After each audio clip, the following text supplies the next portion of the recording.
Ladies and gentlemen, we've got a 4-day slate coming up. That's right. These are the days where you want to target your waiver wire in order to give yourself that edge to beat out your mates at home. We'll look into it right after this.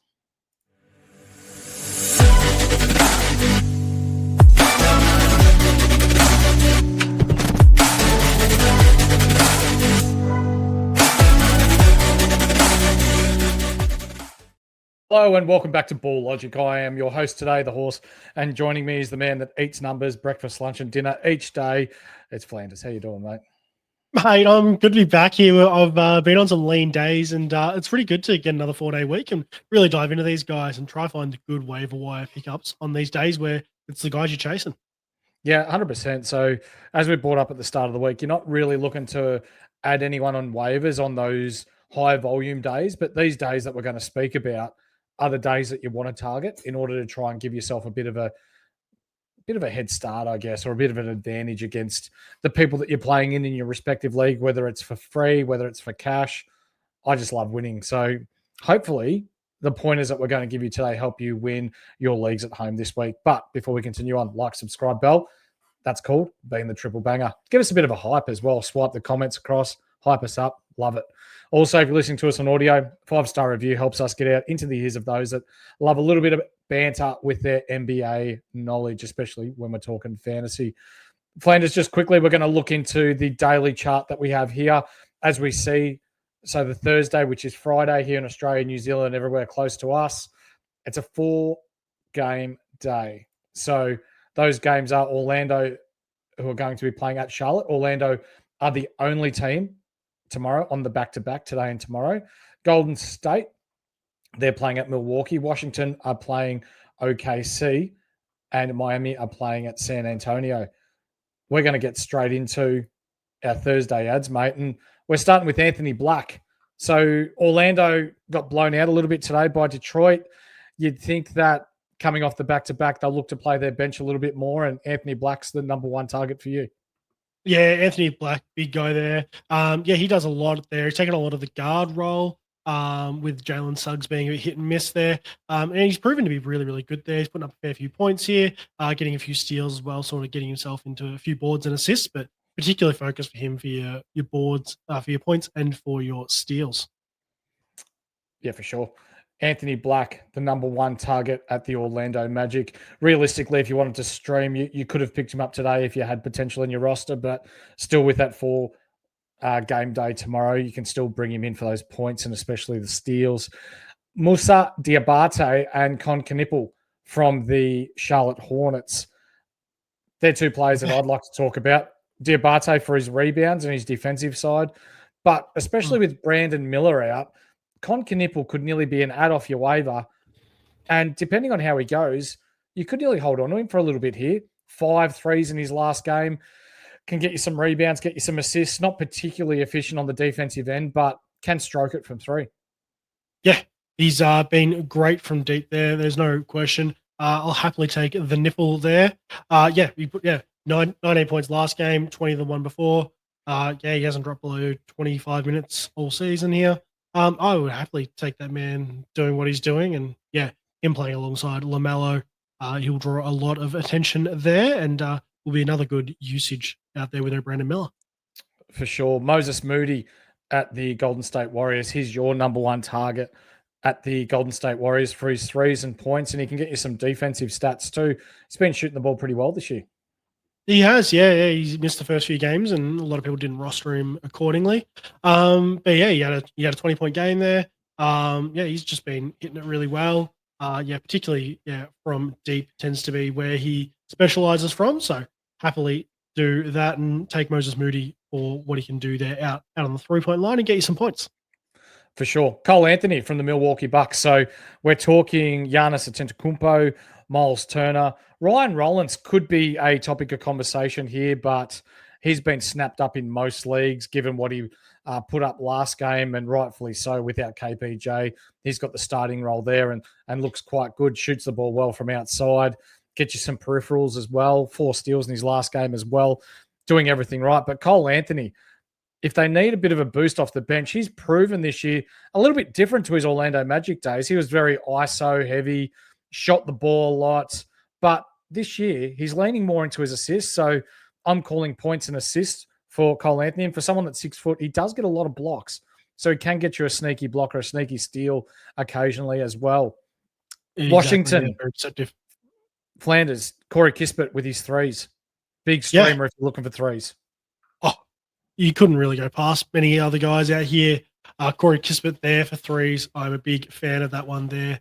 What's he gone? 2, 1, and 3 over his last 3 that he played probably reasonable minutes in. I did have one that he didn't do pretty much anything in, but he got a few boards too, 5 boards last time out. So happily take that there. And yeah, you can always sneaky a steal or a block or something on the defensive end without really hurting your percentages too far. Doesn't go to the line very often and shoots from the field pretty well. Yeah, we're going to have to keep an eye out for a particular play that we'll talk about towards the back end of this episode. If you haven't yet, give us a thumbs up. That'd be much appreciated. Aaron Wiggins from OKC is next, especially without Chet. So he's already been ruled out for the next game for OKC. That's someone that you can plug and play straight off the bat. So he'll give you threes. He'll give you points. He can assist the ball too, can rebound it okay, especially without Chet. So those smaller players like Dort and Wiggins will have to crush the boards a bit harder. They don't, for OKC, they won't want to rely too much on Hartenstein and Jalen Williams, the Timu Jalen Williams, because the other one's not far away from returning. But he's another one to target. But Alex Caruso, he's probable for tomorrow. Alex Caruso, known for his defensive work, isn't he, Flanders? He is, yeah. Alex Caruso is a wonderful guy. If you can pick him up, yeah, I'd be all over that there. Defensive stats for him. Can do a little bit on the offense as well and create a bit down there. But yeah, particularly look for the defensive stats. In his last few games that he's done, 2 steals and a block in each, 3 assists in each there, and 2 threes. That there is a pretty solid option if you're looking for someone to stream there without really hurting you anywhere else. So I'll happily take that for a streaming option for a day. Jamie Jaquez Jr. for the Miami Heat. They're playing against the San Antonio Spurs, but he's been on a real heater lately, Flanders. Have you got the stats there in front of you? Oh, mate, do I have the stats on Jaime Jaquez Jr. there, mate? Last time out, he bowled out 28, 4, and 5 with a steal 2 from deep there. 100% from the line here. But his points so far, 28, 17, 17, and 13. He had a double-double this year. And only one game with less than 5 assists, and only one game where he didn't get a steal. So this guy is great. And someone to wrap up here, plus 17% in rostering in the last day on my end here, mate. So yeah, when you're shooting the ball as well as what he is at the moment, I'm not surprised. So get in quick if you want to add him, especially with no Tyler Hero or Norman Powell at the moment. He will be running the point alongside Davion Mitchell there at Miami. Keldon Johnson and Dylan Harper from the San Antonio Spurs are the last players that we're going to bring up. Keldon Johnson's good for points and rebounds, and that's about it. He doesn't really assist the ball. He can get you an occasional steal, but historically has been pretty poor on the defensive end. So you're chasing threes, you're chasing points, and you're chasing rebounds if you're picking up Keldon Johnson. But also Dylan Harper has been really good off the bench to start the year, to the point where he's not quite on VJ Edgecombe's level, but he'd be top 3 when we're talking rookies so far, with Cooper Flagg being a little bit disappointing. Assists, points, 3 ball is okay without being spectacular. He can rebound the ball as well, and defensively, he can get you a cheeky steal here and there. So if he's floating around on your waivers, I would highly recommend going and grabbing him, Flanders. Yeah, big fan of that there. Has not missed a free throw in his last 3 games. 2 of 2, 4 of 4, 6 of 6. And yeah, worst was 11 points. And he's pretty much putting up 4 to 6 boards, and in recent games 6 and 8 assists here. I will happily take that there, averaging a steal a game. That is a lovely stat line there to slide in.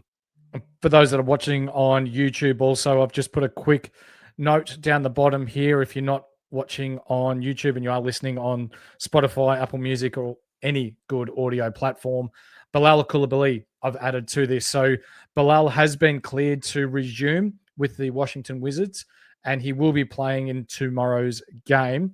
So with Bilal, defensively, awesome. He can score the ball, but his percentages can hurt you from time to time. So whether you go and grab him and stash him, or whether you're grabbing him in hopes of being able to trade him to a potential team that does look for those defensive heavy stats, or if you are adding him, I would recommend adding him to a build where field goal percentage doesn't really matter, Flanders.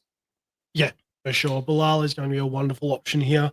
Still well under owned, and I would be jumping all over him there. A lot of people won't want to jump onto him because George has been going out there, and I'd be pretty keen to be all over Bilal here. Yes, Keyshawn George has been awesome this year. I can see Washington really leading into the youth movement. They're pretty exciting to watch this year when you're talking Alex Sarr, who's been popping off as well, Keyshawn George, and then you've got Bilal Coulibaly coming in here. You've got Bub Carrington as well and the likes. So a really exciting future here in Washington. And you've got the likes of CJ McCollum and Chris Middleton, who, as the season goes on, it won't happen straight away, but as the season goes on, they'll start to phase out a little bit, and Washington will start to lean more and more into the youth movement. So Bilal Coulibaly, for me, he's a must roster. You need to go out and get him. When we're talking back-to-back Flanders, we've got Orlando, so they're playing tomorrow. But if you're looking to add for the rest of the week, we've got Boston and Indiana Friday, Saturday. They've got back-to-back. Charlotte have a back-to-back Sunday, Monday. Or Saturday, Sunday, sorry. And then Sunday, Monday to finish the week. We've got Brooklyn, Lakers, Memphis, Miami, New York, and the Utah Jazz. So if you're looking to, I guess, double dip from any of these teams or whether to get the maximum amount of games from your waivers, these are the teams that you should be targeting on any specific day to get maximum games, Flanders. Yeah, plenty of options across those teams too. Some we spoke about today, obviously Jaime Jaquez Jr. at Miami there. And a fair few different options across all these teams. You might still find Igor Yemen out on a few areas there. Obviously a bit of injury under him at the moment, but he'll be good. Just keep an eye out for these guys that you can stream, especially going Sunday, Monday. It's always nice to finish the week off strong and then start the week off with the same guy without burning any ads. For sure. As we see here on the screen as well, ladies and gentlemen, 4 games tomorrow and then 8, 6, 8. So potentially each one of these days, if you haven't yet used any waivers, which you really probably shouldn't have unless it was a Tuesday stream, you got plenty of time here to be able to utilize your waivers, to get some players in, to beef up the stats you need to beat your opponent at home. Flanders, this one's a quick one. Where can the people at home find you? You can find me on Instagram and you can find me on X at SC_Flanders. Come over, give me a follow, and can chat basketball, mate. How about you? Beautiful. Horse everywhere. Instagram. I downloaded Threads too. Ooh. Yeah, look at him, adventurous. Look For an old man, you're getting adventurous. Technology. Wow. X, Facebook, the whole lot. Yeah. It doesn't guarantee that I'll use them every day, but I do have them. So if you'd like to reach out to ourselves, Braino, Matrix, Mally, Skitty, any one of the boys, we're all there at Ball Logic. Ladies and gentlemen, that's going to do us for today. Hopefully you're winning your leagues at home. If not, utilize the waivers this week, and hopefully we can provide the difference for you guys to beat your mates or whoever it is you're playing at home. But for now, Ball Logic is out. We'll see you tomorrow. Peace. See